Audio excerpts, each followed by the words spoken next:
A reading from the book of Deuteronomy, chapter 18. The priestly tribe of Levi is not to receive any share of land in Israel.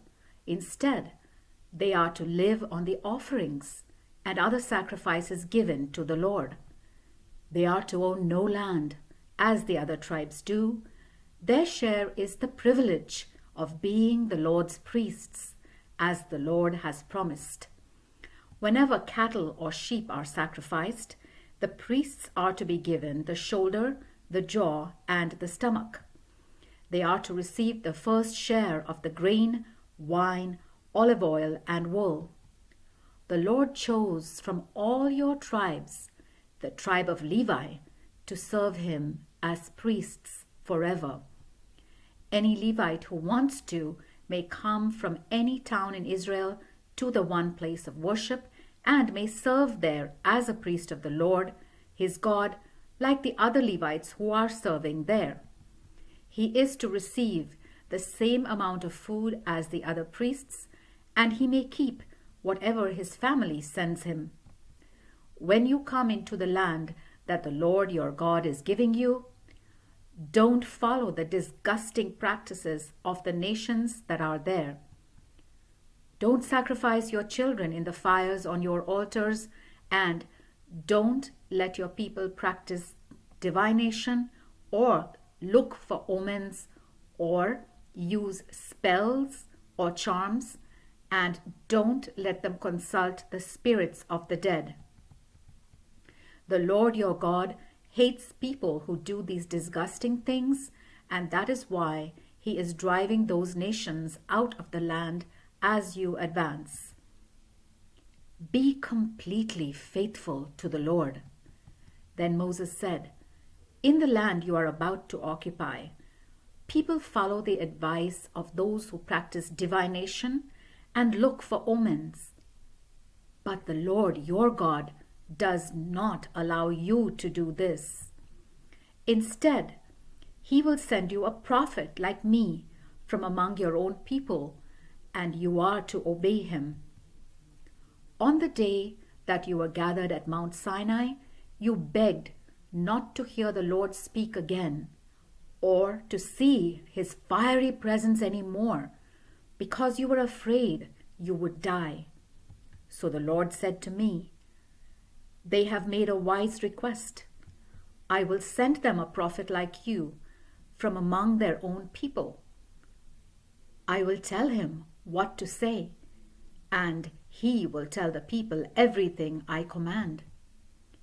He will speak in my name, and I will punish anyone who refuses to obey him. But if any prophet dares to speak a message in my name when I did not command him to do so, he must die for it. And so must any prophet who speaks in the name of other gods. You may wonder how you can tell when a prophet's message does not come from the Lord. If a prophet speaks in the name of the Lord and what he says does not come true, then it is not the Lord's message. That prophet has spoken on his own authority, and you are not to fear him. The word of the Lord.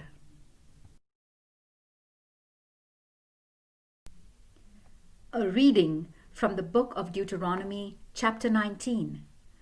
After the Lord your God has destroyed the people whose land he is giving you, and after you have taken their cities and houses and settled there, divide the territory into 3 parts, each with a city that can be easily reached.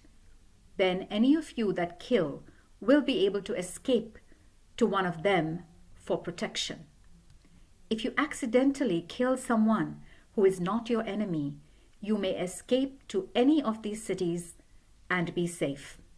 For example, if 2 of you go into the forest together to cut wood, and if, as one of you is chopping down a tree, the axe head comes off the handle and kills the other, you can run to one of those 3 cities and be safe. If there were only one city, the distance to it might be too great, and the relative who is responsible for taking revenge for the killing might catch you and angrily kill an innocent person. After all, it was by accident that you killed someone who was not your enemy.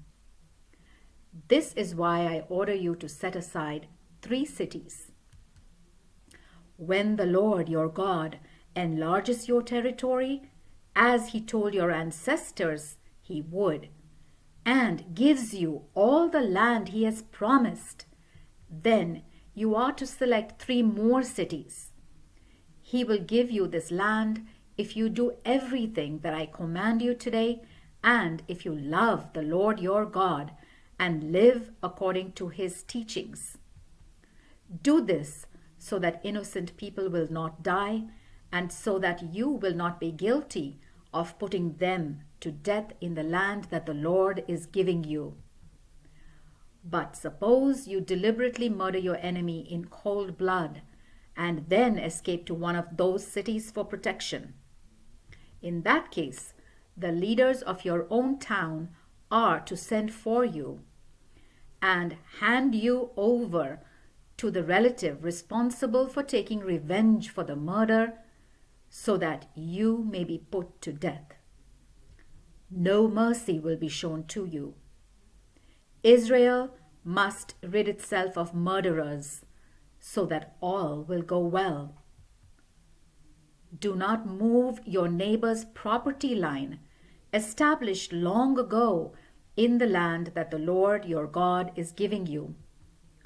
One witness is not enough to convict someone of a crime. At least 2 witnesses are necessary to prove that someone is guilty. If any of you try to harm another by false accusations, both of you are to go to the one place of worship and be judged by the priests and judges who are then in office.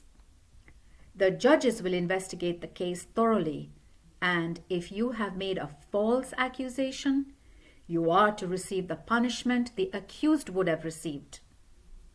In this way, your nation will get rid of this evil. Then everyone else will hear what happened.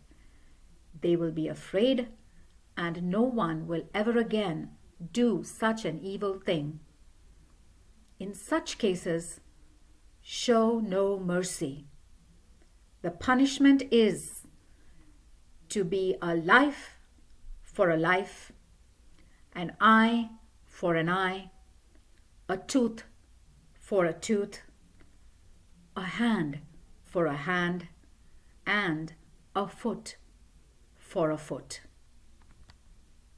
The word of the Lord.